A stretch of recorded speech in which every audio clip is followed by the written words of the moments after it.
Hurmatli kuzatuvchilar, farzanddan ayrilish juda og'ir narsa. Shuning uchun aziz do'stlar, Feruza opaga podpishka qilib, ushbu videoga like bosib, kommentariyada o'z izohlaringizni qoldiring va kerakli insonlarga bu videolarimiz yetib borsa, Feruza opaga ham hammaga yaxshi bo'ladi. Nozimaga adolat istayotganlar uchun ushbu videoni oxirigacha ko'ring. Har tongda ko'cha boshiga qarab. Assalomu alaykum. Men Nozimani onasi bo'laman. Tushuninglar insonlar.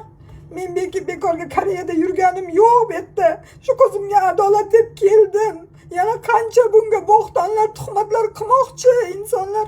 Internetda chiqarayotgan narsani hammasi yolg'on. Mana meni qo'limda med ekspertiza turibdi. Sud ekspertiza yo'q menda. Shunchalik ham odamlar bag'ri tosh bo'ladimi? Shunchalik ham iflos bo'ladimi odamlar? Buni qaranglar axir.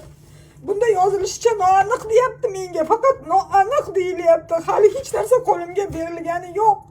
Advokatlar ham jahli chiqyapti bu narsalardan. Birinchi bo'lib ona bo'lib turib menga beriladi. Tushuninglar, faqat menga beriladi bu narsa. Men onasiman. Men begona inson emasman bolam uchun. Onasiman men. Menga advokatlar orqali taqdim qilinadi bu narsa. Undan keyin men hammaga ko'rsatib beraman buni. Majbur qilmanglar meni, iltimos sizlardan. Shuncha tuhmatlar yetadi axir bolam bechoraga ozmuncha tuhmat qilindimi? Qo'limdagi narsada aniq beryapti-ku.